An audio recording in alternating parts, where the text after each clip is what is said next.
Insan TV, tayangan dan saluran nasihat untuk semua insan.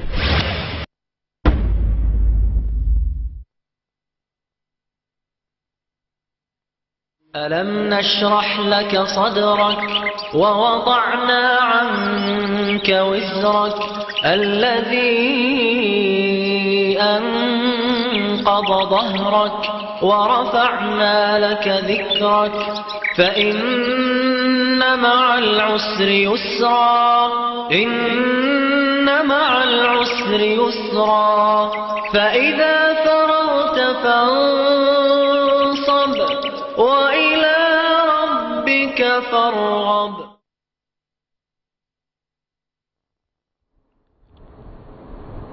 Pendengar setia Radio Dai, Radio Telaga Dakwah, Radio Tazkiyah, pemirsa setia Insan TV, saudara-saudariku kaum muslimin dimanapun Anda berada, Assalamualaikum warahmatullahi wabarakatuh.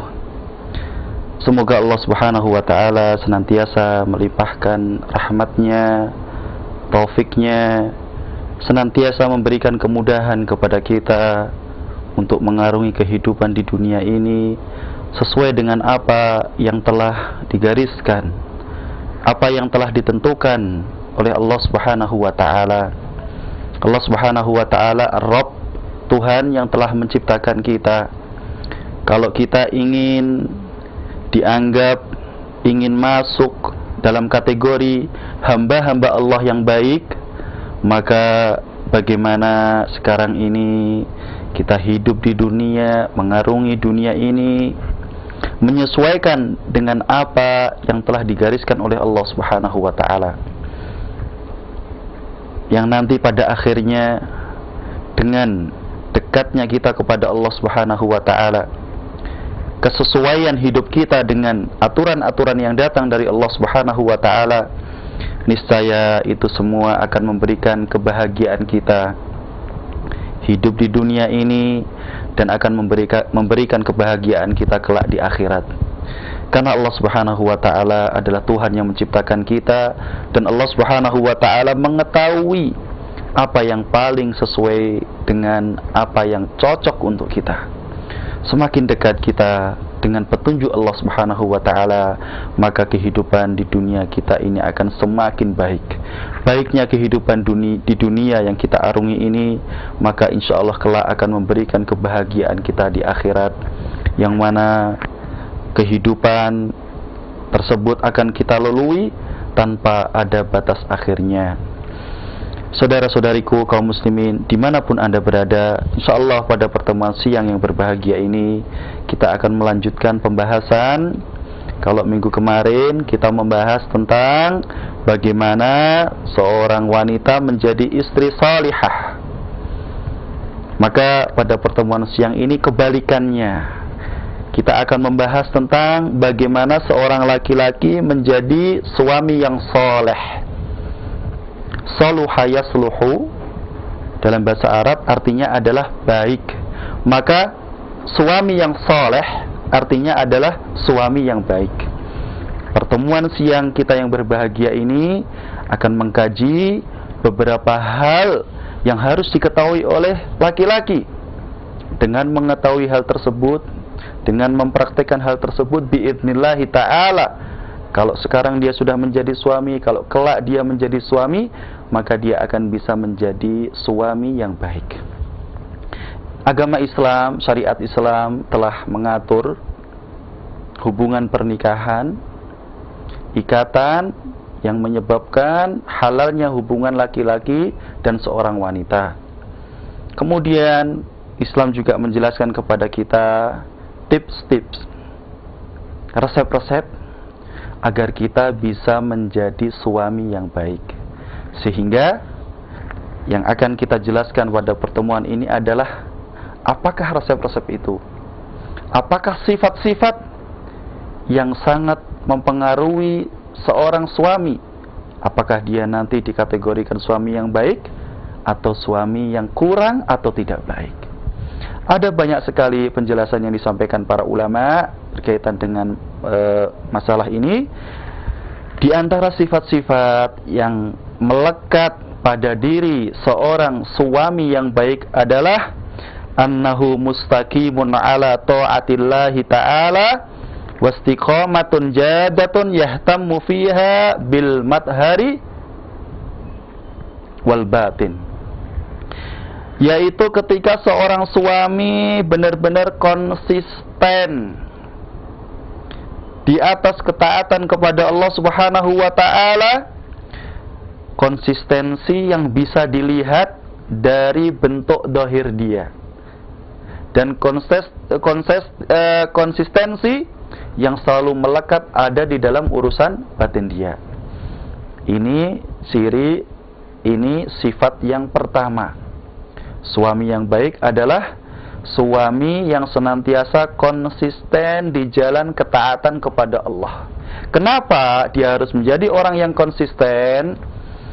Karena keluarga itu kan sebuah gerbong. Kita kemarin sudah sepakat bahwa keluarga muslim itu tujuan akhirnya adalah bagaimana keluarga ini mencari keridhaan dari Allah Subhanahu wa taala. Maka gerbong keluarga muslim ini yang mengendalikan masinisnya adalah seorang suami. Dia seperti pesawat terbang, yang mengendalikan itu adalah pilotnya. Dia seperti kapal besar, yang mengendalikan adalah nahkodanya. Maka seorang pilot, seorang nahkoda, seorang masinis, dia adalah sosok yang harus pertama kali memperhatikan peraturan-peraturan yang ada di kereta, peraturan-peraturan yang ada di pesawat, peraturan-peraturan yang ada di kapal. Apalagi kalau kapalnya pesiar. Dia tidak boleh menjadi orang yang melanggar peraturan-peraturan yang ada di kapal. Dia tidak boleh menjadi orang yang melanggar peraturan-peraturan yang ada di pesawat atau di gerbong kereta. Karena kalau dia melanggar, maka efek negatif yang akan terjadi pada kereta, pesawat,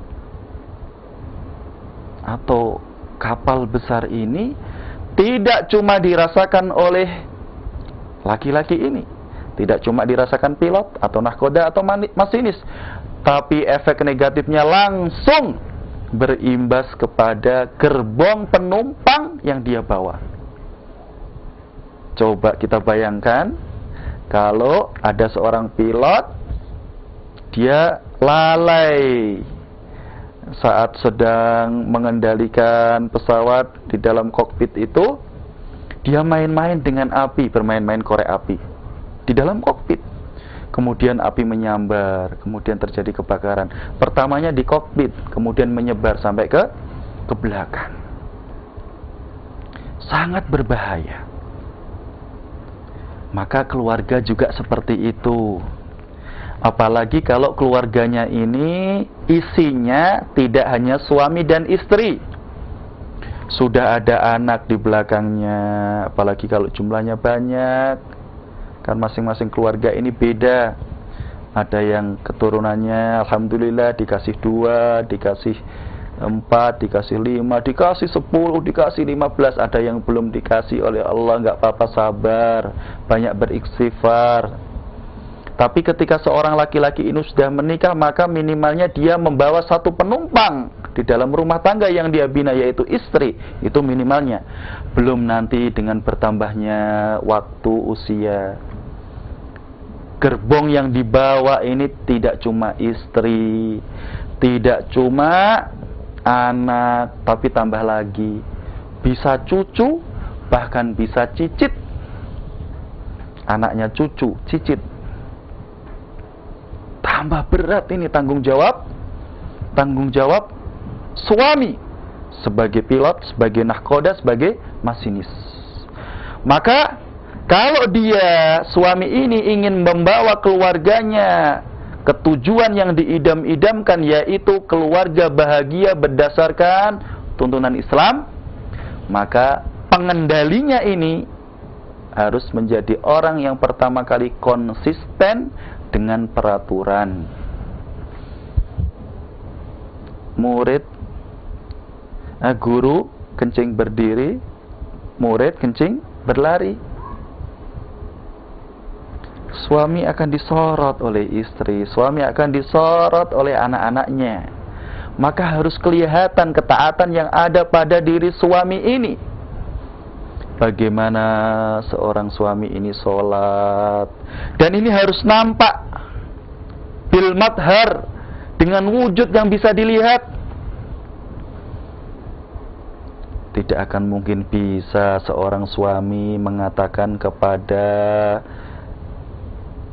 istrinya, "Dede, Umi, kok Umi ini setelah Abi belikan smartphone, HP canggih ini, kok kerjaannya game ya terus, tiap hari ngegame ya, pakai HP sibuk, ngegame terus, pakai media sosial terus."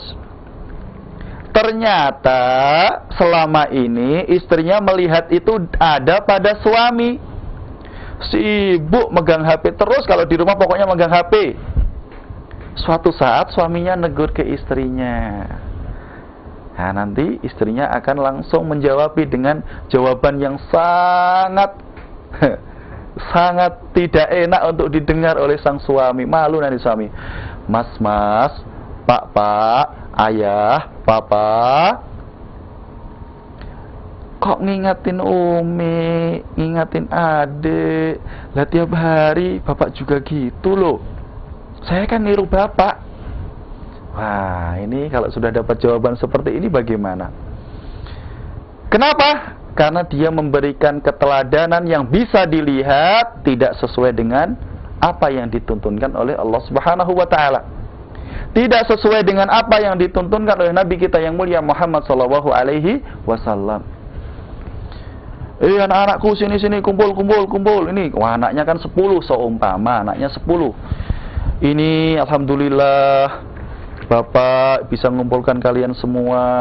Saya berikan wasiat kepada kalian semua untuk rajin-rajin sholat ya. Kamu ini kan sudah gede-gede ya, anak-anakku semua rajin sholat ya. Jawabnya anak-anak, "Iya Bapak, kita akan rajin sholat." Kemudian ada yang masih SD nyeletuk dia, Pak, Bapak kok ngajak kita, memerintahkan kita sholat, selama ini kita tidak pernah melihat Bapak sholat. Wah, gimana kira-kira menjawabnya? Anak-anakku semua kumpul. Tadi saya ikut pelatihan. Di situ disebutkan oleh trainernya bahwa rokok itu membahayakan, tidak boleh rokok. Maka kalian nggak boleh rokok ya. Kemudian dijawab oleh salah satu anaknya yang masih TK. "Loh, Bapak kok bilang gitu? Setiap hari Bapak rokok." Wah, sudah nggak bisa menjawab lagi. Seorang suami, seorang ayah kalau sudah dalam posisi itu dia akan kehabisan kata-kata, lisannya langsung pet, nggak akan bisa menjawab lagi. Harus kelihatan ketaatan yang dia lakukan, bukan karena tujuan riya. Jangan takut melakukan kebaikan karena kita takut riya. Laksanakan saja kebaikan, yang penting niatnya ikhlas untuk Allah Subhanahu wa taala. Sebagai suami harus begitu. Cara berpakaian. Kalau kita punya anak perempuan, anak putri, kita berikan contoh dari diri kita. Kita tidak keluar kecuali menggunakan pakaian yang sopan menutup aurat. Dengan seperti itu kita akan mudah mengajak anak kita untuk menutup aurat.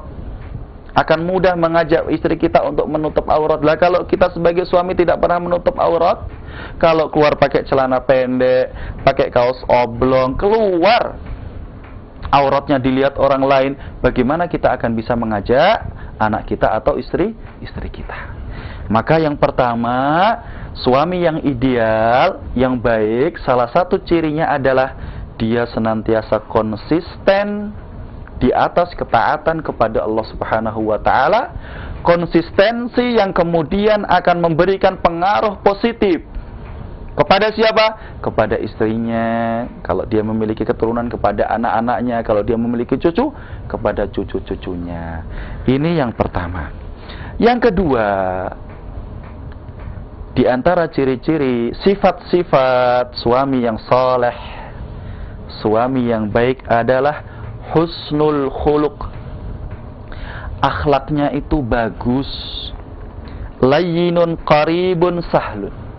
Dia itu lemah lembut, akhlaknya bagus, lemah lembut, dekat dengan keluarga. Kalau ada urusan bisa dibuat gampang, maka tidak dia persulit. Hadithuhu azbun, perkataannya enak untuk didengar. Masya Allah, sifat kedua yang dimiliki oleh suami yang soleh. Akhlaknya bagus, tidak pernah nampak dari dirinya ini akhlak-akhlak yang tidak terpuji, tidak pernah mengumpat. Terkadang dia marah, melihat rumah tangganya ini tidak sesuai dengan apa yang dia harapkan. Dia marah. Tapi kemarahan dia tidak sampai membuat dia untuk melakukan hal-hal yang negatif. Dia marah tapi, ya Allah, marah ini, kecewa ini sama istri, kecewa sama anak. Tapi dia tidak pernah banting piring, tidak pernah lempar gelas, tidak pernah, apalagi kalau mukul istri, mukul anak. Tidak. Kok ada suami marah-marah, melampiaskan kemarahannya itu dengan memukul istrinya, dengan memukul anaknya. Ini jauh dari kriteria suami yang baik.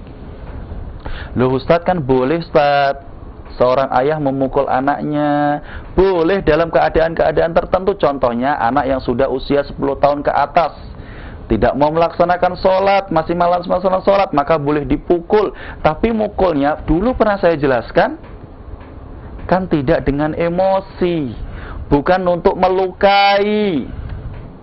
Kalau yang tadi kan emosi, kemudian der piring, der gelas, anaknya di sini kena anaknya, sudah will dicowel-cowel sampai merah semua. Enggak seperti ini. Suami yang baik, khuluquhu hasanah, akhlaknya baik. Kalau marah dia tahu bagaimana dia marah. Rasul kita, teladan kita yang mulia Muhammad SAW, Masya Allah, luar biasa. Beliau kalau marah itu diam, mukanya memerah. Saat itulah Aisyah radhiyallahu anha wa ardhaha dan para sahabat tahu kalau beliau sedang tidak enak hati, sedang marah. Diam, mukanya merah. Tidak melampiaskan kemarahannya itu dengan perkataan atau tindakan fisik, tidak. Teladan kita, dia lembut. Kalau ada urusan yang bisa dilaksanakan dengan mudah, kenapa dipersulit? Tidak kebalikannya ya, kalau bisa dipersulit kenapa dipermudah? Tidak seperti itu. Ini kalau ada perkara bisa mudah, kenapa harus ribet-ribet? Dilaksanakan dengan mudah.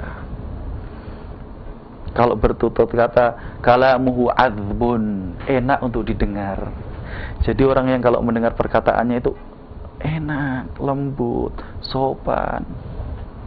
Dia memilih sama-sama ungkapan yang bisa menunjukkan sesuatu, tapi dia memilih perkataan yang paling indah, sehingga orang yang mendengar itu akan merasa senang. Ini yang kedua. Yang ketiga, mujtahidun fi thalabil ilmi syar'i. Kriteria suami yang soleh, suami yang baik adalah ketika suami ini merupakan sosok yang rajin, bersemangat untuk belajar ilmu syar'i. Belajar ilmunya Allah Subhanahu wa taala, belajar ilmunya Rasulullah sallallahu alaihi wasallam. Ilmu bagaimana dia sholat, bagaimana dia puasa, bagaimana dia berjual beli, bagaimana dia mendidik anak, semuanya dijelaskan dalam syariat Islam. Maka suami yang baik adalah orang yang bersemangat untuk belajar ilmu agama. Kan tadi sudah kita katakan, semakin dekat kita dengan ilmu agama yang kemudian kita aktualisasikan, kita laksanakan, maka hidup kita akan menjadi bahagia, akan enak, hatinya lapang, tenang. Maka suami yang baik, dia selalu membekali dirinya untuk terus belajar.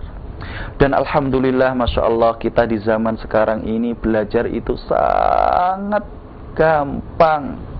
Berbeda dulu dengan para tabi'in, tabi'ut tabi'in, ingin mencari satu hadis saja,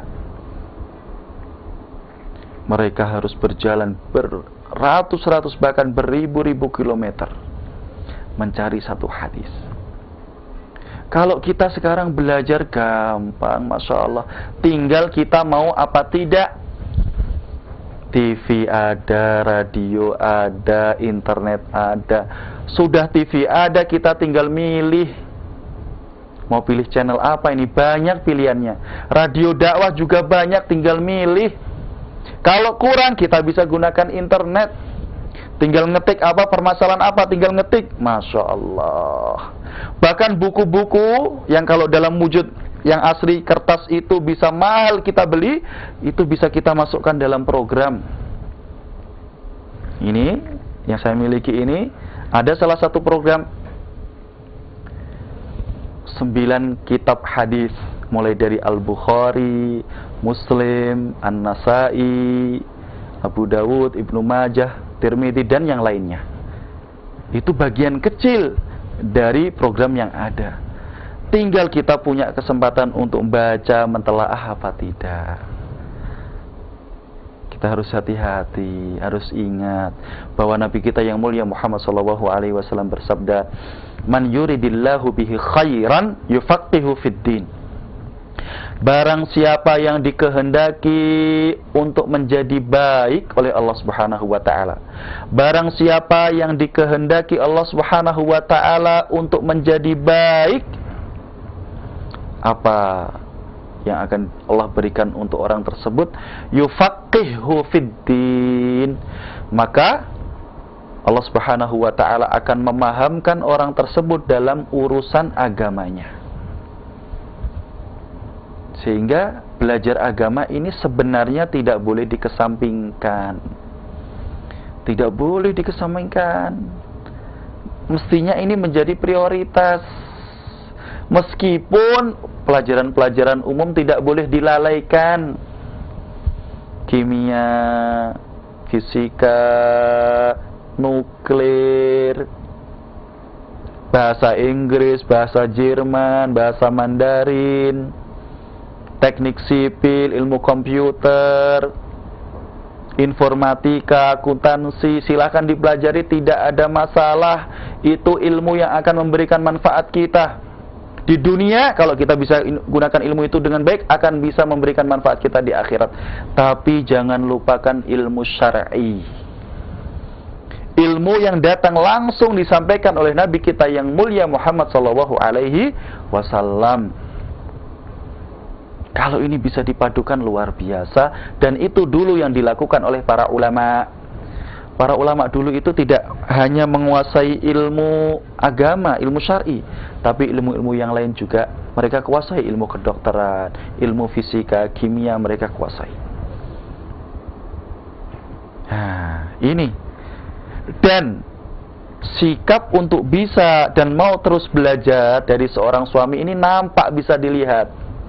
Jadi nanti kalau suaminya itu rajin belajar ilmu syar'i, kemudian ditambah ilmu-ilmu yang lain, nanti istri itu kan melihat, ya Allah, suamiku ini ya kalau habis subuh zikir, kemudian pulang ke rumah, oh suamiku ini kalau subuh di masjid. Karena suaminya ini rajin sholat subuh di masjid, maka kemudian persepsi yang ada di pikiran istri, mindsetnya langsung mengatakan, suamiku itu sholatnya di masjid. Kenapa? Itu yang tiap hari dia lihat dari suaminya.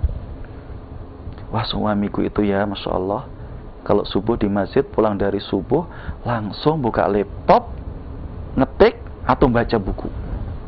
Tiap hari dia lakukan. Jadi kemudian ya, sang istri yang tadinya mulai agak malas-malas belajar, kemudian termotivasi. Apalagi kalau punya anak keturunan, melihat itu dari sang ayah, Masya Allah, Masya Allah, ayahku ini kok rajin ya, papaku ini kok rajin ya, abiku ini kok rajin ya, bapakku ini loh kok rajin ya belajar. Anak ikut termotivasi, anaknya ngambil buku, langsung duduk di samping ayahnya, di samping papanya, di samping bapaknya itu, ikut. Nggak tahu dia belajar apa, masih kecil, nulis, ikut nulis. Masya Allah. tanpa kita sadari, ternyata semangat kita untuk mencari ilmu agama ini bisa berpengaruh positif kepada gerbong yang kita bawa, kepada keluarga kita. Yang ketiga, mujtahidun fi thalabil ilmi. Suami yang rajin dalam menuntut ilmu syar'i. Dan ini tidak berhenti. Memang kalau sudah punya gelar LC, MA, doktor, terus berhenti, tidak. Ilmu itu tidak terikat, terbatas dengan gelar. Mentang-mentang sudah LC, kemudian nggak mau belajar, tidak, saya sudah LC, sudah nggak perlu belajar lagi, ilmu saya sudah banyak. Tidak seperti itu. Gelar hanya wasilah. Proses-proses belajar selesai, kemudian mendapatkan gelar akademik, wasilah. Dan banyak cara kita untuk bisa belajar. Beberapa masyayikh yang Masya Allah ilmunya itu, mereka tidak pernah belajar dan mendapatkan gelar, tapi ilmunya Masya Allah. Asatidah kita, bisa kita lihat beliau-beliau ini dengan mulazamah, tidak belajar di pendidikan akademik yang formal itu, tapi ilmunya Masya Allah. Makanya tidak boleh kita merasa puas kemudian berhenti belajar, tidak boleh. Belajar terus. Bisa pendidikan formal dengan kuliah, pendidikan non formal dengan mulazamah, ngaji langsung dengan kiai, langsung di depan kiai membaca kitabnya, di depan syekh membaca kitab. Nah, terus harus belajar sampai besok kelak ajal mendatangi kita. Kita menjadikan proses hidup kita di dunia ini penuh dengan ilmu. Terus belajar. Yang keempat, suami yang baik adalah suami yang bisa memberikan teladan yang baik untuk keluarganya. Qudwatun hasanah. Qauluhu yuwafiqu amaluhu wa amaluhu yuwafiqu qaulahu. Dia bisa memberikan teladan yang baik untuk keluarganya. Apa yang dia ucapkan sesuai dengan apa yang dia lakukan. Apa yang dia lakukan sesuai dengan apa yang dia ucapkan. Gambarannya seperti tadi yang telah saya sebutkan.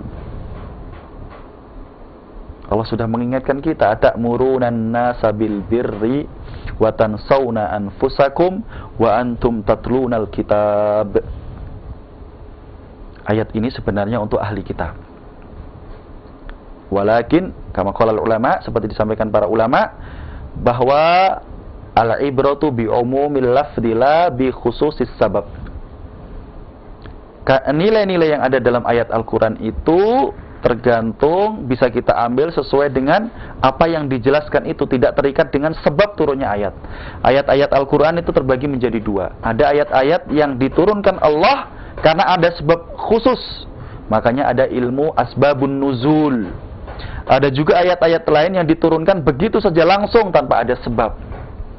Meskipun ayat atamuruna nasa bil birri ini turun untuk orang ahli kitab, tapi faedahnya untuk kita semua kaum muslimin. Atamuruna nasa bil birri, apakah kalian semua memerintahkan manusia bil birri untuk melakukan kebaikan, wa tansawna anfusakum, dan kemudian kalian melalaikan diri kalian sendiri? Tidak boleh seperti itu. Kalau kita mengajak keluarga kita, istri kita, anak kita, cucu kita untuk berbuat baik, melakukan sesuatu, maka hendaknya kita adalah orang yang pertama kali melakukan sesuatu itu. Pertama kali kita ngajak keluarga kita untuk perhatian dengan sholat, maka kita harus memberikan teladan. Kitalah orang yang pertama kali, kitalah orang yang memberikan perhatian yang sangat besar dalam masalah sholat. Kalau kita ingin mengajak keluarga kita bersemangat dalam menuntut ilmu, mengaji, kuliah, maka kita harus memberikan qudwatun hasanah, contoh teladan. Kalau tidak, maka yang terjadi adalah kita bisa direndahkan. Seorang suami bisa direndahkan oleh istrinya, bisa direndahkan oleh anaknya. Kenapa? Karena dia memerintahkan dengan sesuatu yang baik, padahal dia tidak melakukan sesuatu yang baik tersebut. Ini pernah terjadi pada Rasulullah SAW ketika selesai perjanjian Hudaybiyah. Rasulullah SAW setelah perjanjian Hudaybiyah, beliau memerintahkan para sahabat untuk menyembelih hewan dan mencukur rambutnya. Rasulullah memerintahkan para sahabat untuk melakukan itu. Tidak ada yang mau, sahabat. Tidak maunya itu bukan menentang perintah Rasulullah, tidak. Kenapa? Karena apa? Nah, ini beliau Rasulullah SAW diberikan usulan, pikiran yang cemerlang dari istri beliau Ummu Salamah. Katanya, Rasulullah, apakah engkau menganggap ini sesuatu yang baik? Ya, ini sesuatu yang baik. Kalau engkau menganggap ini sesuatu yang baik, maka silahkan keluar Rasulullah. Keluar, jangan merintahkan siapapun, jangan suruh siapapun, jangan bicara dengan siapapun.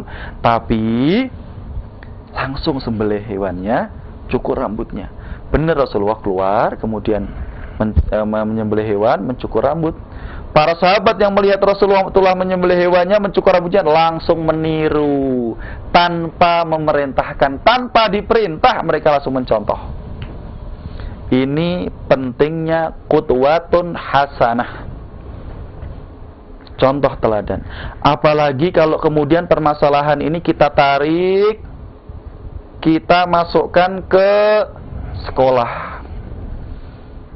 Kalau ini kan batasannya keluarga, areanya keluarga. Kalau kemudian ini kita ambil, kita masukkan sekolah, maka menjadi lebih penting lagi bagaimana seorang pendidik, guru pendidik memberikan teladan kepada siswa-siswanya. Kalau saya berbicara tentang masalah ini terkadang sedih. Jangan sampai murid-murid kita itu mengatakan bahwa kita ini hanya orang yang bisa berbicara, tapi tidak bisa mengaplikasikan apa yang kita sampaikan, apa yang kita bicarakan. Kasihan murid-murid kita, anak-anak kita, kalau kita menyuruh mereka berbuat baik, tapi kita tidak bisa melakukan hal baik yang kita sampaikan, kita anjurkan kepada mereka. Ini bencana pendidikan. Ketika seorang guru tidak bisa memberikan teladan, contoh kepada anak didiknya, memerintahkan anak didiknya untuk rajin sholat, tapi dia adalah orang yang sangat tidak rajin dalam melaksanakan sholat. Mengajak muridnya untuk disiplin, konsisten. Saat bel berbunyi dia masuk kelas, mengajak murid-muridnya bel berbunyi masuk kelas, tapi dia tidak perhatian dengan waktu kerja. Gurunya lalai dengan kedisiplinan untuk masuk kerja. Mengajak murid-muridnya untuk belajar dengan baik, tapi sang guru ini tidak pernah berpikir apakah kegiatan pembelajaran yang dia lakukan itu sudah baik atau belum. Ini gurunya di sekolah itu terkadang ada tulisan dilarang merokok, siswa-siswa dilarang merokok, gurunya keluar keras merokok, rontok itu tulisan. Para siswa bingung, anak didik bingung ini. Kok ada tulisan seperti ini? Yang membuat adalah guru-guruku, tapi guru-guruku keluar kelas pada merokok. Katanya tidak boleh melakukan pergaulan bebas, bicara dengan wanita yang bukan mahramnya sebebas-bebasnya, tidak boleh. Kok saya melihat guruku dengan guru itu yang lain sangat akrab, padahal mereka bukan mahram. Rontok pendidikan. Teori yang kita berikan langsung rontok. Qudwatun hasanah, teladan. Makanya guru ini, pendidik ini adalah pekerjaan yang sangat mulia. Li'an yahdiya bika rajulan wahidan khairun laka min humurin na'am. Seandainya Allah Subhanahu wa ta'ala memberikan hidayah yang datang melalui usahamu, dengan hidayah itu seseorang bisa menjadi baik, maka itu adalah sesuatu yang sangat besar yang akan memberikan manfaat kepada orang yang memberikan petunjuk ini dengan manfaat yang sangat besar. Unta merah, sesuatu yang paling mahal bagi orang Arab. Pahala yang sangat besar dari Allah Subhanahu wa ta'ala. Makanya subhanallah, masya Allah, kalau kemudian setiap pendidik, guru, mulai dari guru taman bermain, TK, SD, MI, SMP, MTS, SMA, MA, perguruan tinggi, mulai dari sekolah tinggi, institut, universitas, kalau para pendidiknya bisa memberikan teladan, maka masya Allah, itulah yang dicontohkan oleh Rasulullah SAW. Beliau adalah teladan utama yang bisa dilihat oleh para sahabat. Makanya orang-orang mustasyrikin, orang-orang orientalis, banyak yang melakukan penelitian. Salah satu kesimpulannya adalah di dunia ini tidak pernah ada sebuah peradaban di mana murid begitu sangat mencintai gurunya melebihi cintanya sahabat kepada Rasulullah SAW.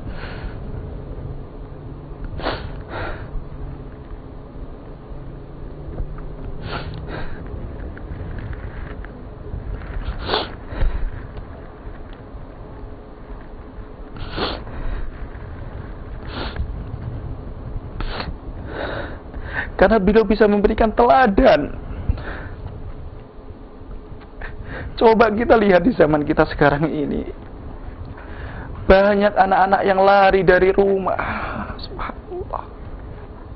Lari dari rumah, mencari kesenangan di jalanan, mencari kesenangan dengan teman-temannya. Kenapa? Kehilangan teladan qudwah. Di sekolah pusing, pulang ke rumah keluarganya broken. Tidak bisa mendapatkan teladan, tidak dari guru, tidak dari orang tua. Maka kemudian bencana yang terjadi di Indonesia ini, di dunia ini, datang generasi yang kehilangan tempat untuk bersandar. Tidak ada teladan yang bisa mereka tiru. Makanya sekarang di Indonesia ini, masalah sedih kalau melihat Indonesia. Anak-anak SMP pergaulan bebas, minum-minuman keras, narkoba.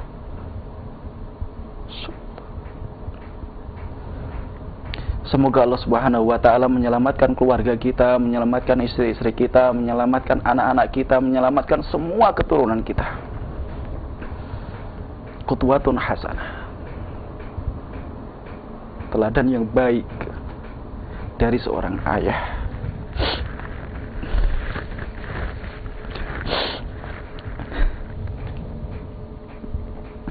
Khamisan, yang kelima, di antara beberapa sifat suami yang baik adalah ya'rifu hadha az-zawj kaifa yata'amalu ma'a zawjatihi. Suami ini tahu bagaimana dia berinteraksi, bermuamalah dengan istrinya. Maka alhamdulillah pada pertemuan beberapa bulan yang lalu, beberapa minggu yang lalu, sudah pernah kami sampaikan hak-hak istri atas suami, kewajiban istri kewajiban suami yang harus diberikan kepada istrinya. Kewajiban suami adalah hak istri. Maka idealnya seorang suami harus mengetahui hak-hak apa yang harus dia berikan kepada istrinya. Harus dia ketahui. Karena yang kelima ini adalah kaifa ya'rifu az-zawju kaifa yata'amal ma'a zawjatihi. Yang kelima ini bagaimana seorang suami tahu bagaimana dia berinteraksi dengan istrinya. Maka hak-hak istri yang harus dia tunaikan, dia ketahui semuanya. Dan alhamdulillah kemarin sudah kita bahas. Istri itu berhak untuk mendapatkan nafkah yang cukup, pakaian yang cukup, tempat tinggal yang layak, dan seterusnya. Itu kemarin sudah kita bahas. Nah, suami yang baik, dia memperhatikan poin-poin ini. Tidak pernah suami yang soleh, suami yang baik ini melalaikan, melupakan hak yang seharusnya didapatkan oleh istrinya. Kenapa? Karena dia sangat perhatian. Karena dia sangat perhatian. Bagaimana dia memberikan rasa cintanya, rasa kasihnya, semuanya dia perhatikan. Bagaimana dia harus bertutur kata. Kalau dia merintah, maka perintahnya itu tidak terkesan sebagai sebuah perintah.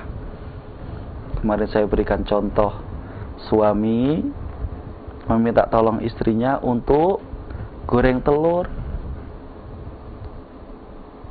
Maknanya sama ketika kita mengatakan kepada istri, "Dek, tolong gorengkan telur saya." Ini hal yang mudah, istri harus melaksanakan goreng telur. Tapi kalau kemudian kita menggunakan ungkapan yang lain, "Dek, sebenarnya Abi ini bisa goreng telur, bisa, gampang kok goreng telur. Tapi selama ini sudah saya coba banyak sekali telur-telur goreng ini. Tapi tidak ada yang lebih enak daripada telur yang Umi goreng, yang adik goreng, yang Mama goreng, yang Ibu goreng, yang Umi goreng." Jadi istrinya melaksanakan permintaan dari suami itu dengan senang hati dia.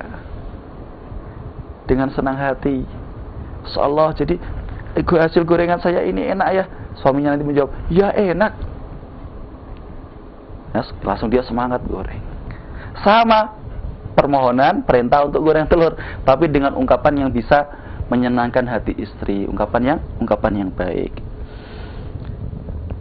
Yang keenam, di antara sifat-sifat suami yang baik, bahwa suami yang baik adalah suami yang tidak larut dalam kehidupan dunia, tidak lalai dalam kehidupan dunia. Karena ketika ada suami dalam sebuah keluarga yang lalai, dia selalu mementingkan urusan dunianya, maka apa yang dilakukan oleh suami ini akan memberikan efek, memberikan pengaruh kepada keluarganya, akan memberikan pengaruh kepada keluarganya. Maka suami harus bisa menampakkan hal ini, bahwa tujuan hidup dia semuanya adalah akhirat. Tidak ada yang dia lakukan kecuali akhirat. Bukan kemudian kita mengasumsikan, kita berpikiran, oh berarti kalau orang tujuannya akhirat dia lupa dengan dunia. Tidak seperti itu. Orang yang tujuan hidupnya adalah akhirat, maka dia akan menjadi pribadi, sosok yang sangat baik, bagus dalam mengurusi kehidupan dunianya. Kok ada orang mengatakan, saya pokoknya akhirat-akhirat, tetapi rumahnya berantakan, rumahnya kotor. Ini sudah berlawanan, ini tidak nampak. Kenapa? Karena yang berhubungan dengan akhirat itu yaitu agama. Ini memerintahkan kita untuk menjaga kebersihan. Kok ada orang yang pokoknya saya akhirat, rajin sholat, rajin puasa, tapi tidak pernah silaturahim. Nah, ini belum maksimal. Belum maksimal. Karena perintah untuk senyum, silaturahim, berbuat baik, ini semuanya mengarah ke akhirat. Bekerja bersungguh-sungguh, bagaimana seorang suami bekerja keras mencari nafkah. Kalau dapat nafkah diberikan kepada istrinya, kepada keluarganya. Kalau ini dilakukan untuk mencari keridhaan Allah Subhanahu wa taala, ini juga akhirnya ke akhirat. Makanya orang yang tujuannya akhirat, hidup di dunianya insya Allah akan menjadi hidup yang baik. Karena tidak ada pertentangan antara akhirat dan dunia, tidak ada.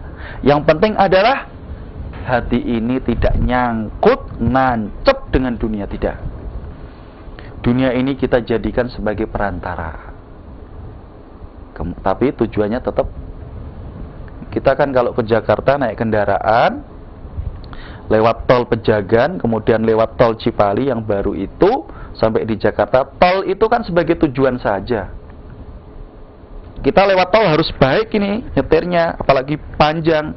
Penyakit orang yang nyetir kendaraan kalau di jalan tol kan ngantuk. Dia harus baik ini. Di dunianya, di tolnya itu tujuannya kan Jakarta, ini tujuannya akhirat. Di tol harus konsentrasi, dia baik. Sekali dia lalai, 2 detik saja habis. Nabrak, ima ditabrak, ima nabrak. Kalau nggak ditabrak, nabrak. Nah, sama kita. Tujuannya akhirat, di dunia ini lalai habis.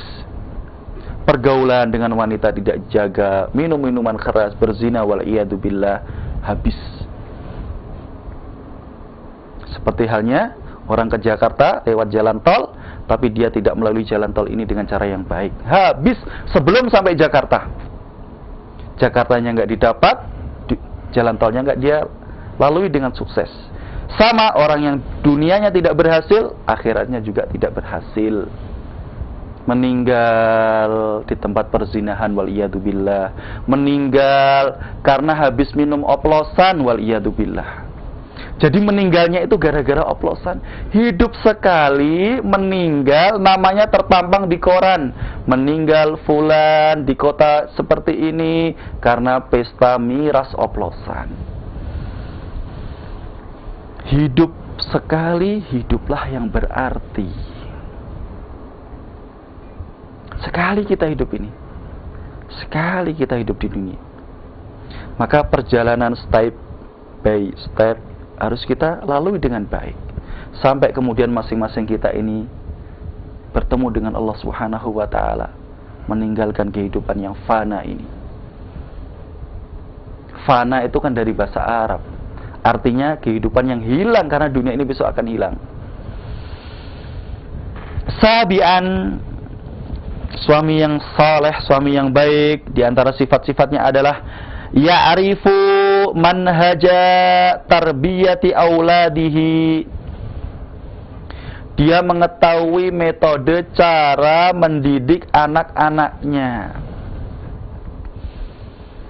Kalau keluarga itu sebuah sekolah, maka kepala sekolahnya ini adalah suami, gurunya adalah istri. Seorang kepala sekolah itu mengetahui tugas-tugas yang dilakukan oleh guru. Kalau ada kepala sekolah tidak mengetahui tugas guru, maka fungsi kepala sekolah ini sudah hilang. Di antara fungsi-fungsinya sudah hilang. Tidak boleh seorang suami membiarkan istrinya sibuk mendidik anak, ngajari A, B, C, D, A, ba, ta, sampai akhir. Dibiarkan istri suaminya nggak mau tahu, tidak boleh. Kepala sekolah harus memantau kinerja dari guru ini. Kalau kemudian hasilnya tidak maksimal, dilakukan supervisi. Padahal supervisinya di rumah itu ya tidak seperti supervisi laporan, tidak. Ini kalau baca kayak gitu, kayaknya metodenya ini kurang bagus. Coba diajari gini. Misalkan anaknya ini diajari huruf S oleh istrinya, tetapi kemudian tidak lurus, miring. Selama ini istri tidak memperhatikan itu, maka fungsi kepala sekolah yaitu suami muncul. Ini S-nya kayaknya nggak gitu, ini kurang. Tapi jangan langsung suami kemudian menjelaskan ke anak, ini S yang tepat D, ini S yang tepat. Kemudian, loh kemarin Umi mengajarkannya gini. Nanti sang anak akan tidak percaya sama uminya, sama ibunya, sama mamahnya, sama mbokne. Tidak, menegurnya lewat gurunya ini, istri. S-nya gini dek, coba dipraktekkan. Nanti kemudian diajarkan lagi kepada anak. Nah, kalau fungsi kepala sekolah ini ada pada diri seorang suami, maka pendidikan anak nanti tidak akan terbengkalai.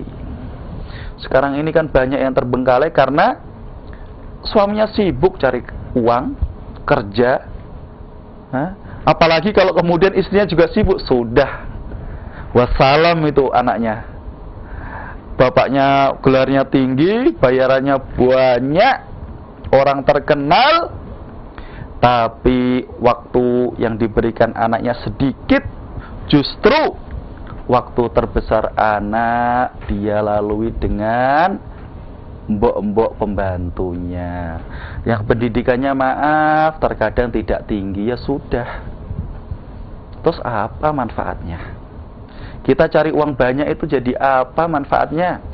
Kita pendidikan tinggi, kemudian kalau itu tidak kita aplikasikan, tidak kita berikan kepada anak kita, apa manfaatnya? Jadi pendidik, jabatannya tinggi, bayarannya tinggi, yang dia didik anaknya orang lain, anaknya sendiri tidak mendapatkan perhatian yang cukup. Terus apa manfaatnya? Padahal Allah mengatakan, ya ayyuhalladzina amanu qu anfusakum wa ahlikum nar. Wahai orang-orang yang beriman, jagalah dirimu, pertama kali dirimu,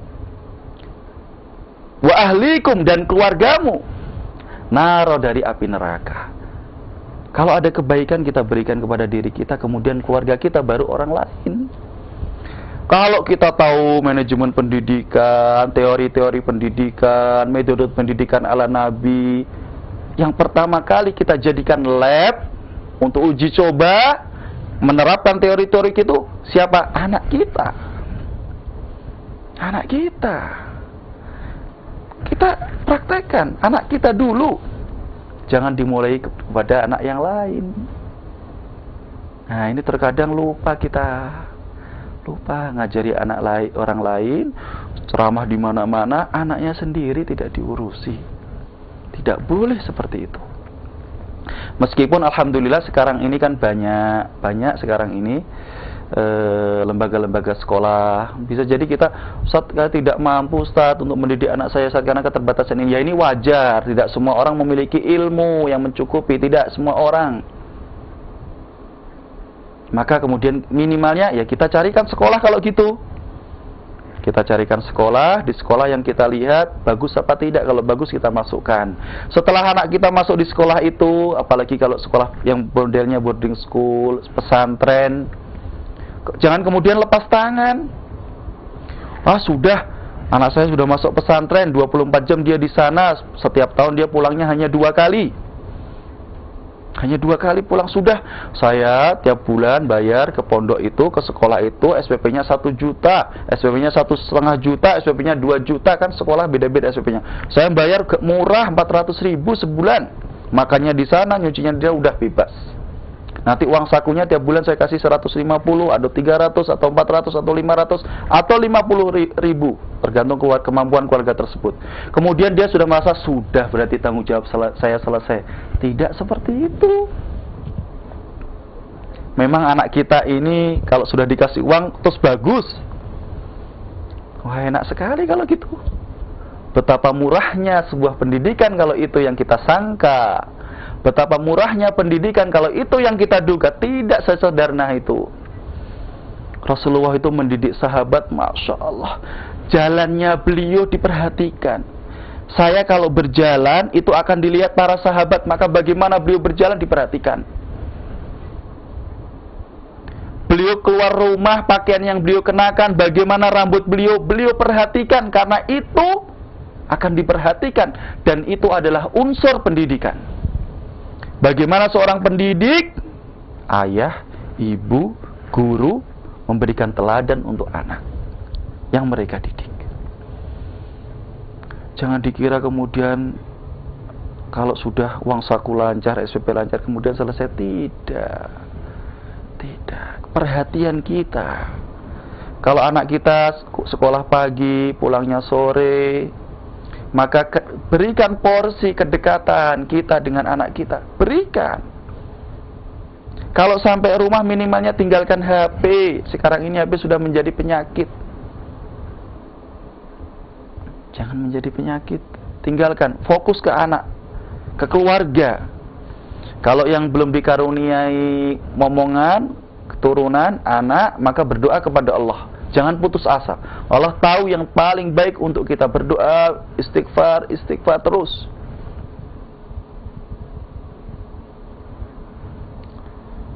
Faqultu astaghfiru rabbakum innahu kana ghaffara yursilis samaa'a 'alaikum midrara wa yumdidkum bi amwalin wa banin. Salah satu fungsi istighfar adalah bagaimana dengan istighfar itu ternyata Allah Subhanahu wa taala bisa memberikan keturunan kepada seseorang. Minta ampun terus kepada Allah Subhanahu wa taala. Nah, kemudian ini kita berikan. Kalau belum memiliki keturunan, maka perhatian ini kita berikan kepada istri kita. Kalau sudah punya keturunan, istri dan anak-anaknya. Kalau ini tumbuh ada dalam sebuah keluarga, maka Masya Allah, yang terjadi adalah keluarga yang mawaddah. Mawaddah itu penuh dengan rasa kasih. Istrinya mengasihi sayang kepada suami, suaminya sayang kepada istri. Anaknya yang masih kecil itu, kalau abinya baru pulang rumah, abi senang dia. Kalau dia mau ke kantor, langsung anaknya kecil, abi nanti beli oleh-oleh apa untuk adik. Masya Allah, mawaddah. Kita sering mendengarkan keluarga mawaddah, keluarga yang dipenuhi dengan rasa kasih sayang. Mawaddah warahmah, rasa sayang, cinta kasih. Wasakinah, ketenangan. Ketenangan seperti yang kemarin sudah saya sampaikan, tidak diukur dengan materi. Materi itu bisa mendatangkan ketenangan, tapi bukan segala-galanya. Rumah, mobil itu bisa memberikan pengaruh kepada ketenangan, tapi bukan segala-galanya. Yang paling penting adalah sentuhan. Bagaimana kita bergaul, bagaimana kita berinteraksi dengan istri kita, dengan anak-anak kita. Ini yang ketujuh.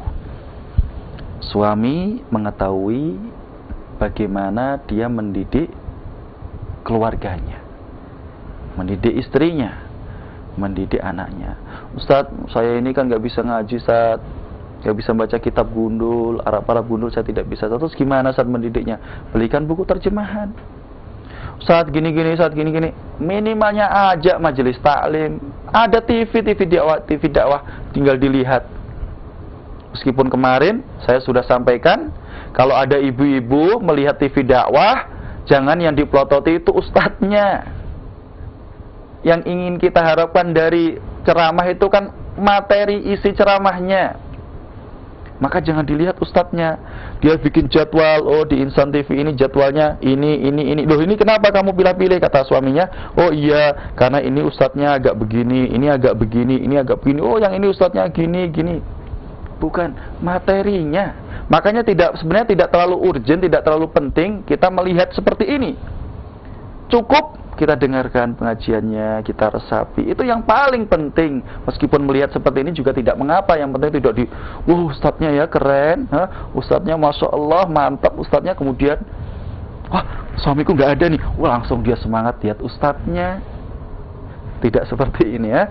Nah ini bisa, Masya Allah sekarang ini banyak sekali ceramah-ceramah. Kita bisa pakai YouTube, bisa pakai di internet, kita lihat materi apa, kita ketik bagaimana cara melaksanakan umroh, kita enter, langsung keluar tuntunan umroh, kita tinggal pilih makalah yang ditulis oleh siapa.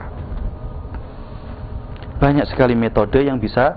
Bagaimana mengatasi anak rewel usia 5 tahun, kita ketik mengatasi anak rewel usia 5 tahun, muncul nanti.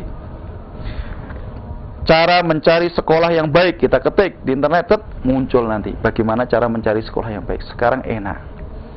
Kalau kita tidak mampu, tidak merasa mampu untuk mendidik anak kita sendiri, maka minimalnya kita carikan sekolah yang baik. Kalau sudah dapat sekolah, maka harus ada hubungan yang baik. Kalau sekolahnya itu full day, pagi sampai siang atau sore, maka minimalnya orang yang pertama kali kita kenal, selalu hubungan intens dengan pihak sekolah adalah wali kelas. Tapi kalau modelnya pondok pesantren, boarding school, kan yang boarding school itu tidak harus pondok pesantren. Ada sekolah-sekolah SMA yang itu sistemnya boarding school tapi bukan pesantren. Kalau itu modelnya, maka yang harus kita jalin komunikasi dengan orang yang tersebut, yang harus intens adalah yang pertama wali kelas, yang kedua adalah guru asrama. Wali kelas dan guru guru asrama. Ini nomor HP-nya harus tahu, telepon, bagaimana perkembangan anak saya. Ini untuk Pak yang di wali kelas, Bu yang di wali kelas, ini gimana nilai akademik anak saya. Nanti kalau bertanya tentang akhlak, dia bertanya kepada guru kamarnya, guru pembimbing asramanya. Maka ini kalau kita lakukan akan menjadi Masya Allah, luar biasa.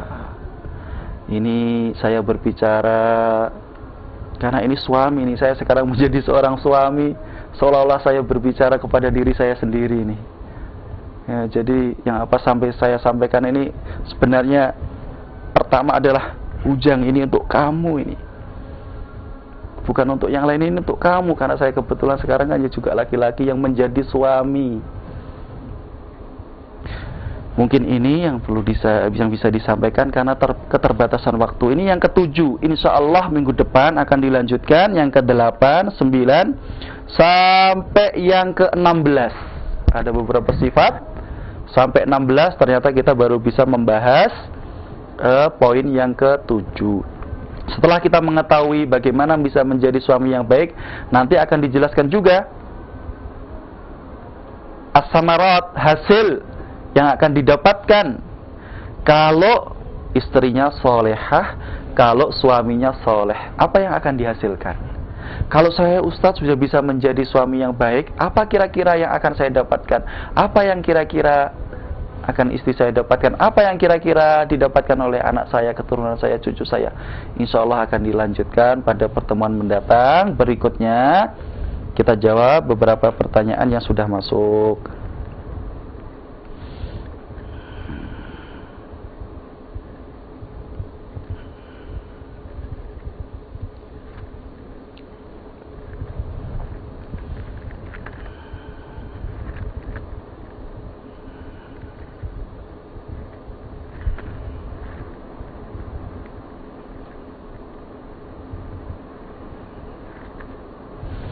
Ustadz, saya membaca SMS-nya ini. Ustadz, saya seorang janda 2 anak, nikah siri dengan laki-laki yang sudah cerai agama dengan istrinya dan sedang ngurus proses cerai hakim. Tapi suami saya masih serumah dengan mantan istrinya, suka bohong demi mantan istrinya. Saya sedih dan galau. Mohon nasihatnya Ustadz. Kalau terjadi nikah siri, maka pernikahan sudah dianggap sah, pernikahannya sah. Nanti kalau melahirkan anak, ya anaknya sah, dinisbatkan kepada laki-laki tersebut. Hubungan yang dilakukan oleh seorang wanita yang menikah siri dengan laki-laki ya sah. Tetapi di zaman kita seperti sekarang ini, saya tidak menganjurkan terjadinya nikah siri. Kenapa kita harus nikah siri kalau nikah formal lewat KUA itu mudah? Tidak ada yang sulit, biayanya juga ringan. Nikah siri itu salah satu dampaknya anak yang nanti akan lahir. Kita tidak akan bisa mengelus akta kelahiran anak tersebut kalau nikahnya nikah siri. Tidak akan bisa akta kelahiran memasukkan anak itu dalam akta keluarga, sulit karena nikahnya siri, tidak diakui oleh pemerintah. Kalau ada yang mudah yaitu nikah formal, kenapa kita persulit? Ini bukan berarti kemudian nikah siri ini tidak boleh. Boleh, halal, sah. Tapi saya tidak menganjurkan laki-laki dan perempuan nikah dengan nikah siri. Kalau nikah formal bisa dilaksanakan dengan mudah, kenapa kita pilih yang nikah siri yang kemudian efeknya sangat merugikan? Kalau laki-lakinya aman-aman saja. Aman-aman saja. Laki-laki kalau nikah dengan perempuan, punya anak, nikah dengan wanita, kemudian punya anak, dia kalau ceraikan wanita itu kan langsung pergi, selesai urusan. Tapi kalau wanita ini, apalagi kalau anaknya masih bayi, di mana dia pergi? Padahal nikahnya sudah sah. Kenapa nggak lewat KUA? Tidak lewat KUA. Maka ibu, kalau ini sudah terjadi nikah siri, maka sabar, didoakan, mudah-mudahan proses cerainya dengan istri yang pertama itu tadi lancar. Meskipun jangan sampai terjadi istri kedua itu menyebabkan cerainya seorang laki-laki dengan istri yang pertama tanpa ada sebab. Tidak boleh menyebabkan. Karena tidak boleh seorang wanita menikahi laki-laki dengan tujuan agar laki-laki itu pisah dengan wanita yang menjadi istri pertama dia, tidak boleh. Itu sangat menyakiti istri yang pertama. Tapi kalau karena ini katakanlah memang sudah ingin cerai, maka ditunggu saja. Mudah-mudahan kalau sudah cerai, maka kemudian nikah yang siri tadi dilaksanakan, kalau perlu disahkan di KUA. Kalau perlu disahkan di KUA, wallahu taala a'lam.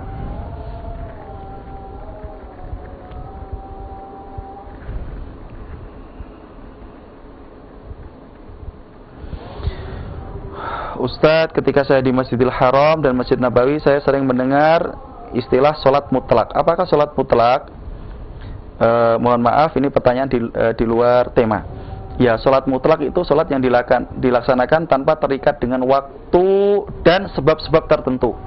Ya, kita datang ke Masjid Nabawi atau kita datang ke Masjidil Haram,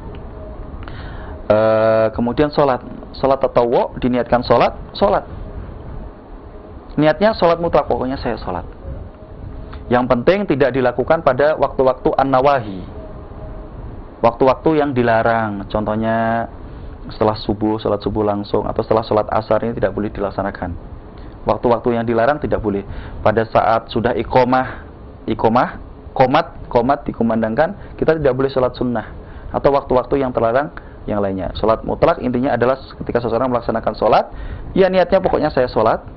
Apalagi di tempat-tempat yang mulia seperti Masjidil Haram, Masjid Nabawi, maka insya Allah ini sesuatu yang baik yang bisa kita laksanakan. Assalamualaikum warahmatullahi wabarakatuh. Apakah seorang ayah bila anaknya salah harus menyiksanya dengan kejam? Tidak boleh. Tidak boleh seorang ayah kalau melihat anaknya berbuat salah kemudian dia menyiksa. Kata-kata menyiksa ini harus dijauhkan dari dunia pendidikan. Nggak boleh. Menyiksa itu berarti kan menyiksa, melakukan tindakan yang tidak baik kepada orang yang disiksa. Konotasinya negatif. Dalam dunia pendidikan tidak ada istilah menyiksa, tidak ada. Kalau seorang bapak menasihati anaknya, dinasihati, usianya sudah dewasa, dinasihati, dia nggak mau, kemudian dicubit yang tidak menimbulkan luka, dipukul yang tidak menimbulkan luka, mukulnya itu dengan tidak amarah, tidak dengan murka, niatnya agar anaknya baik. Seorang suami memukul istrinya karena istrinya ini dinasihati tidak mau, nggak mau, pokoknya sulit dinasihati, disuruh pakai jilbab nggak mau, maka dipukul dengan pukulan pelan yang tidak melukai, tidak disertai rasa amarah, karena pukulan itu tendensinya adalah untuk mendidik, maka boleh. Tapi kalau menyiksa, ya tidak boleh. Jangan, tidak boleh, haram hukumnya. Tidak boleh. Tidak boleh. Menyembelih ayam, pesonya tumpul, itu saja tidak boleh, haram, karena bisa menyiksa ayam yang kita sembelih. Bagaimana seorang menyiapkan rotan, anaknya salah, disuruh nggak mau, cepat ambil, kamu ini anak, kamu, wah ini sudah marah berarti, itu nyiksa, tidak boleh. Tidak boleh. Ustaz, tapi kan anak-anak saya sendiri. Iya, itu anak kamu sendiri, tapi anak ini kan miliknya Allah. Kamu bisa punya anak kan diberikan Allah. Kalau mau mendidik anak, ikuti model pendidikan yang telah diajarkan oleh Allah Subhanahu wa taala melalui nabi kita yang mulia Muhammad sallallahu alaihi wasallam, begitu. Jangan asal. Iya, ini melalui proses suami istri, tapi keturunan ini kan karunia, rizki dari Allah. Kalau mau kita mendidik anak, maka ikuti apa yang telah diajarkan oleh Allah Subhanahu wa taala. Dan dalam Islam at-tarbiyah an-nabawiyah itu sudah menjadi kajian. Pendidikan Islam, pendidikan ala Nabi, pendidikan ala Rasulullah, itu literaturnya sudah sangat banyak. Dan itu kalau kita praktekkan luar biasa. Bukunya sudah banyak. Memang banyak yang belum diterjemahkan. Beberapa buku, kebetulan saya ini senang dengan pendidikan Islam. Banyak sekali buku-buku yang ada itu belum diterjemahkan, masih menggunakan bahasa Arab, belum diterjemahkan. Sangat banyak. Kalau kita baca itu Masya Allah asik. Ini ya dulu ya cara Rasulullah mengajari sahabat. Nanti kita praktekkan, luar biasa. Kalau model seperti ini tadi menyiksa tidak boleh diharamkan, tidak boleh diharamkan. Wallahu ta'ala alam.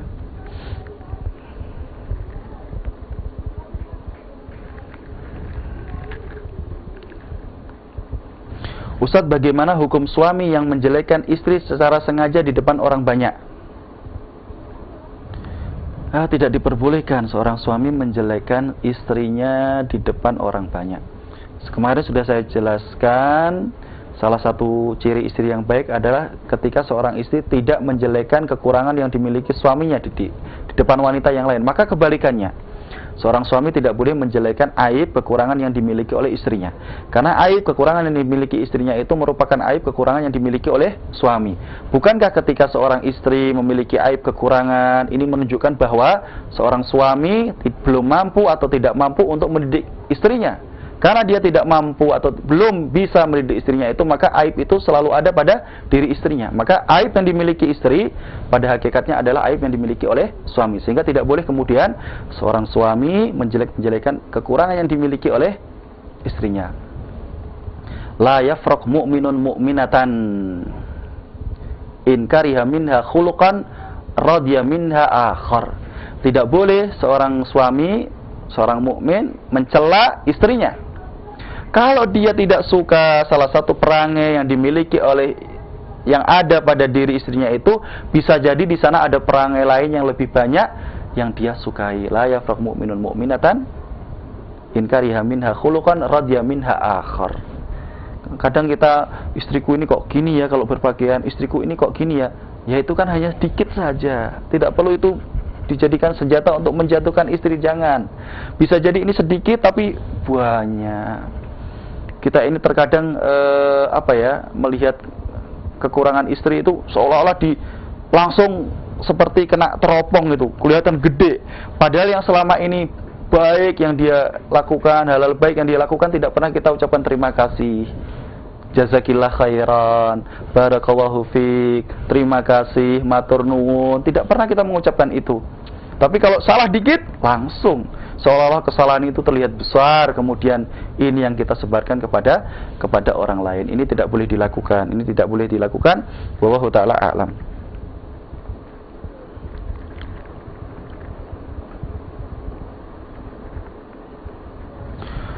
Ustadz, mau jadi suami yang baik, bagaimana saya menjadi suami yang baik kalau istri selalu melawan suami?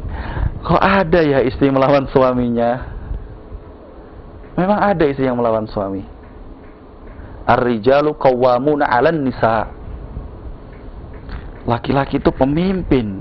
Dari fisik, laki-laki ini kan lebih kuat dari istri. Kok ada istri melawan suaminya? Ini harus dicari faktornya apa. Jangan-jangan istrinya itu tidak mau taat kepada suaminya karena selama ini suaminya tidak bisa memberikan hak-hak yang harus diterima istri dengan baik. Apakah selama ini suaminya tidak bisa melaksanakan kewajiban dia dengan baik? Harus dilihat dulu. Tapi kalau suaminya sudah soleh, top pokoknya soleh, nafkahnya lancar, muamalahnya bagus, tapi istrinya nggak mau nurut, maka dinasihati. Kan langkahnya itu ada 3. Dulu pernah kita sampaikan. Dinasihati dengan perkataan yang baik. Tidak bisa maka kemudian ditinggal tidurnya di kamar yang lain. Jangan diajak bicara. Masih juga tidak bisa dipukul dengan pukulan yang mendidik. Nggak bisa juga. Kalau memang yang kita ajak ini baik, bagus, istrinya nggak bisa, maka wanita itu jumlahnya banyak. Wanita itu jumlahnya banyak. Kalau kita sudah baik, sabar, menasihati pelan, diajak, tapi istrinya masih bandel, karena memang istrinya tidak mau diajak baik, maka wanita di dunia ini jumlahnya banyak ya. Silahkan dimaknai sendiri maksud dari wanita jumlahnya banyak itu apa. Cari wanita yang lain, nikah dengan wanita yang lain. Wanita yang tadi, istri yang tadi tidak bisa diajak baik, sudah. Mungkin ada laki-laki lain yang cocok untuk dia. Kita ceraikan, kalau masa iddahnya selesai, biar dia mencari suami yang menurut dia bisa membimbing dia, bisa mengajak dia ke jalan yang baik. Tapi itu prosesnya harus benar-benar sabar, dinasihati, dan seterusnya.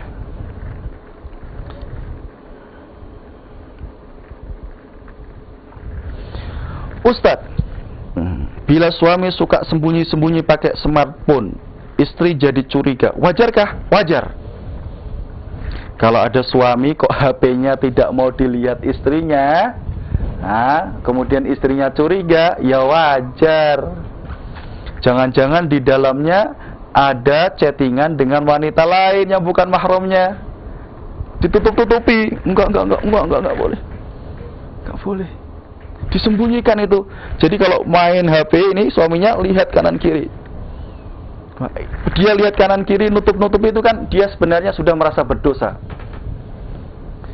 Al-ismu ma haka fi qalbika wa karihta an yattali'a alaihin nas. Dosa itu adalah sesuatu yang membuat hatimu terganjal. Al-ismu ma haka fi sadrika, di dalam dadamu. Wa karihta an yattali'a alaihin nas. Membuat kita nggak nyaman, kemudian kita takut, malu, galau, bingung kalau ini dilihat oleh orang lain.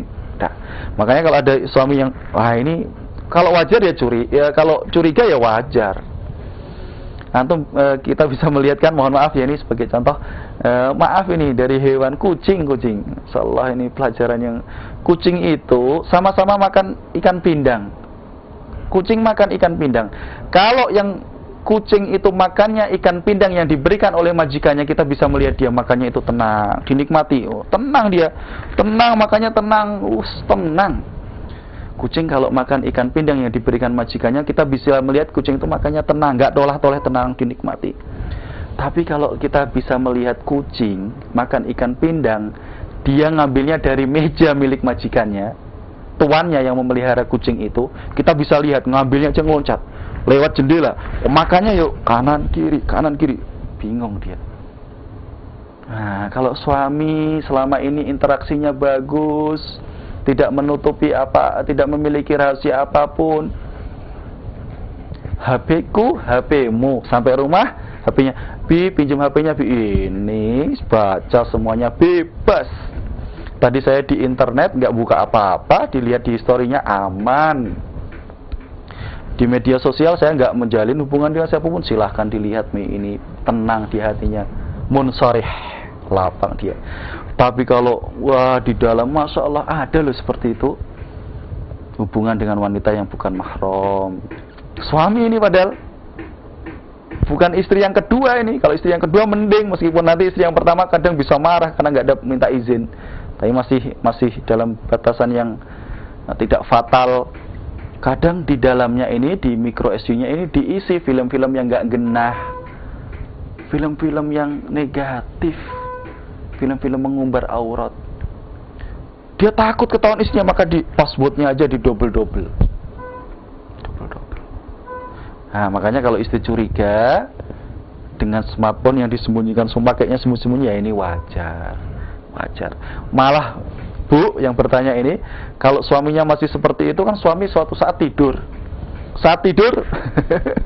lihat HP-nya itu, ada apa ini kok selama ini disembunyi-sembunyikan, ada apa ini? Kalau lihat saja insya Allah nggak apa-apa, nggak berdosa. Kalau ambil uangnya jangan ya, tidak boleh. Kalau ambil uangnya jangan. Istri tidak diperbolehkan buka dompet suaminya, ngambil tidak boleh. Kecuali kalau suaminya itu termasuk orang yang bakhil, pelit, nafkah istri tidak dipenuhi, itu maka boleh istri mengambil uang dari dompet suaminya tanpa izin, sejumlah yang bisa dia gunakan untuk makan dan sejumlah yang bisa digunakan untuk memberi makan anak-anaknya. Nah, ini mungkin jawabannya. Wallahu ta'ala a'lam.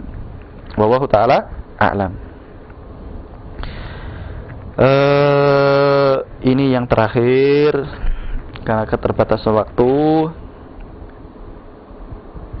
Ustadz, saya sangat menyayangi istri saya, tapi kadang-kadang saya kesal dengan perilaku istri saya yang sering melalaikan sholat.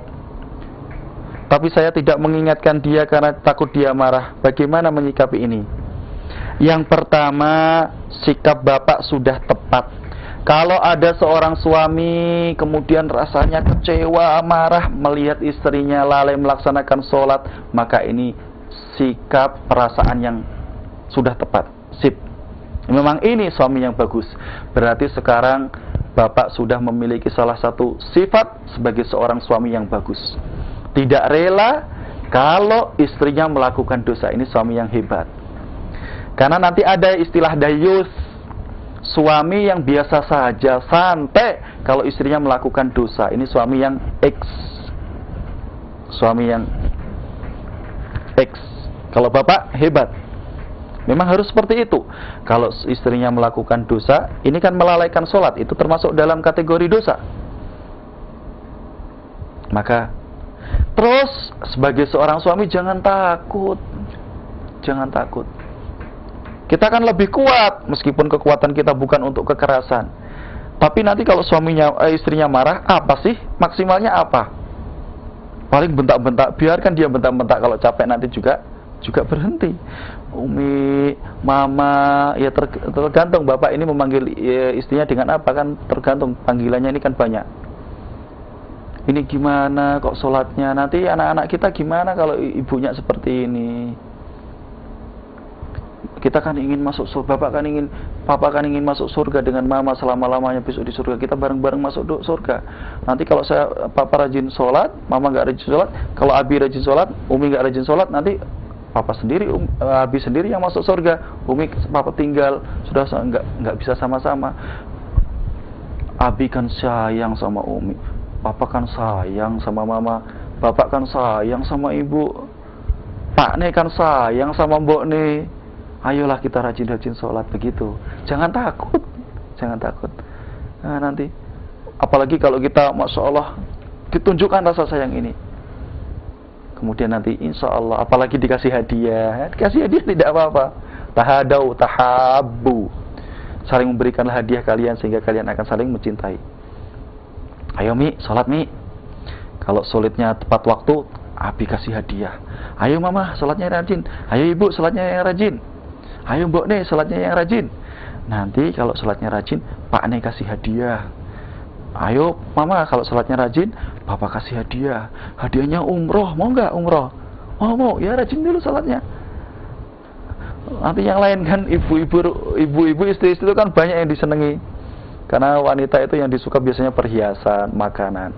Ayo, nanti kalau sholatnya rajin, setahun penuh bagus, sukses, tambah 1 cincin emas 24 karat 5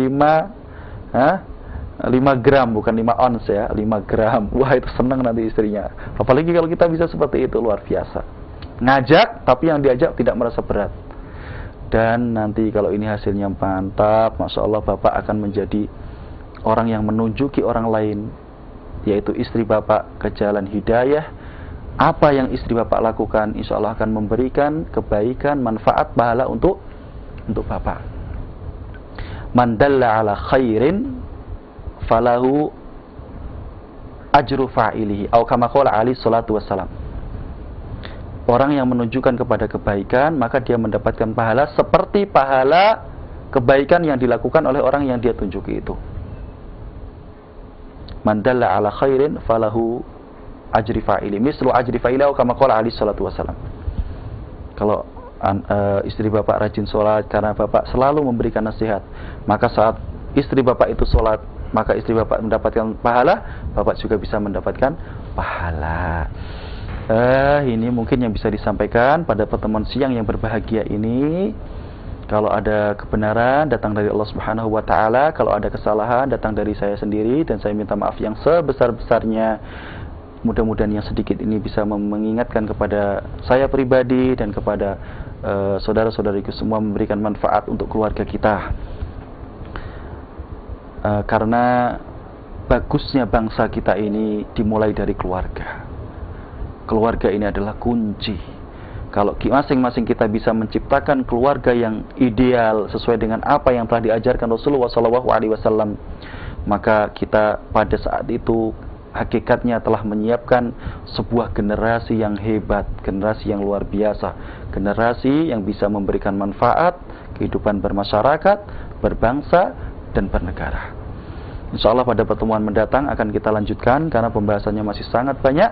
Ini yang bisa disampaikan. Sekali lagi minta maaf apabila ada perkataan yang tidak berkenan. Kita akhiri dengan doa kafaratul majlis. Subhanallah, asyhadu an la ilaha illa anta, astaghfiruka wa atubu ilaik. Assalamualaikum warahmatullahi wabarakatuh.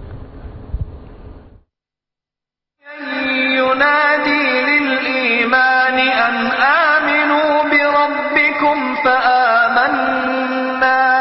Kami mengucapkan terima kasih kepada para pemirsa yang telah mengikuti program acara ini.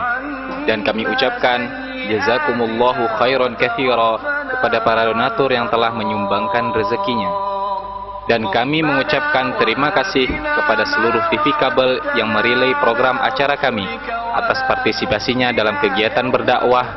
Semoga menjadi amal soleh yang memberatkan timbangan kebaikan di akhirat kelak.